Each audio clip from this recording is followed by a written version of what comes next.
Have you noticed how cars are getting bigger and bigger?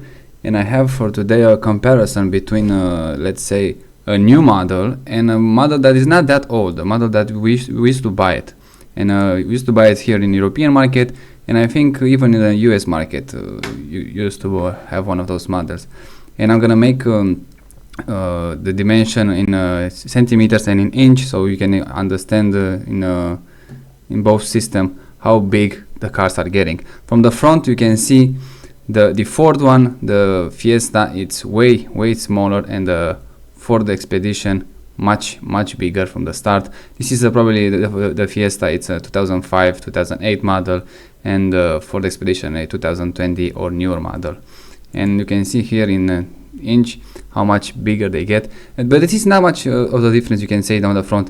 But let me show you how it looks when I look from the side, and look at this how big they are. And let's align the front bumpers here.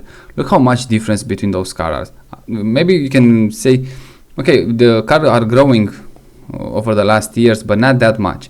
Here you have the difference. How much is the difference between those cars?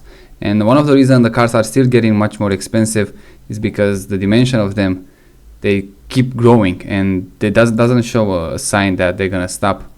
You can imagine both those cars having an accident, involved in the same accident. Which one you're gonna have much chance to survive?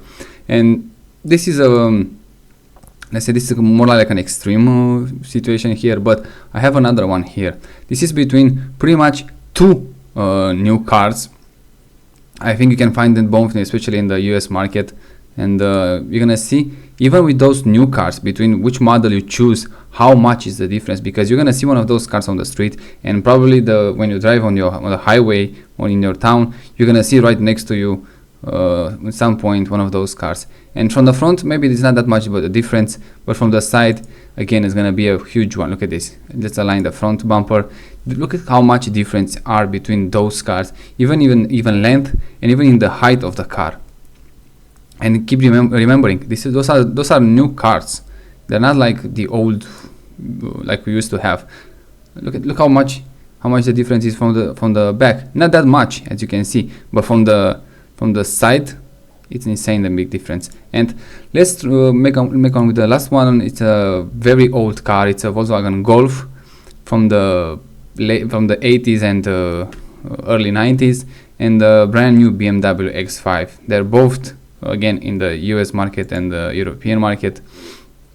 And let's see how much the difference it is from the side. And it's again huge. Let's align the front bumpers here. Look at this, how much difference it is. And it's still a 4-door car. Okay, the SUV is much bigger on the inside, but still we used to have those Volkswagen Golf cars every day on the road. Now again, imagine one accident between those two cars, which one is going to be much safer? Obviously the BMW. The problem is not just with the car dimension, is the problem with the parking spaces. I cannot see where this is gonna go in a few years if we don't do something about them. I mean, look at this. Can you imagine having to park one of those cars in your grocery shopping neighborhood? How much difficult it's gonna be to park one of those BMW than this Volkswagen? I mean, the future is not gonna have much of the improvement, especially I don't think we're gonna downsize the cars in the future. Just make them bigger and bigger. And like I said, one of the important things in this discussion is cars are getting expensive because they are still growing in the dimension. That's one of the reasons, besides the regulation, and people want more powerful, more luxury and stuff like that. The problem again with the parking spaces, I don't think we're gonna fix that soon. I mean, probably all the cities regulation, they are still based on those small cars like we used to have, like I said, like 20-30 years ago, and the cars are getting bigger. I don't think they increase the size of the parking space, especially now when you have more cars on the road and you have less parking spaces. We have less parking spaces and bigger cars, so the parking spaces pretty much, it feels much smaller. And again, driving one of those SUV, let's say even an X5, a BMW, and on the European road, the small one, is gonna feel much more difficult than driving that small Volkswagen Golf car. and I don't know where we're gonna go with this one, but the dimension of the car are still going up and up, and I don't think it's gonna change pretty soon. So if you like this video, share it with a friend that doesn't believe the car are growing that much. You can see here how much of the difference it is, especially with this one, how small it used to be just, let's say, 20 years ago, and how much bigger they got today. And especially if you see one of those on the road, you're gonna feel the difference, how much bigger they grow.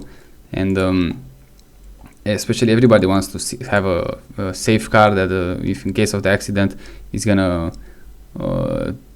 save their lives. But I have a feeling that if you have one of those big cars and you cannot see that well outside, you're gonna be the one to provoke that accident, then avoid it. So obviously not the thing it is with the bigger cars, I think, and especially with the safety now.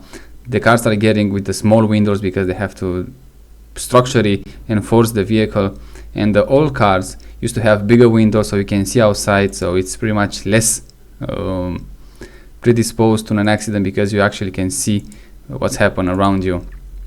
And yeah, that was a video. Share it with someone if you like.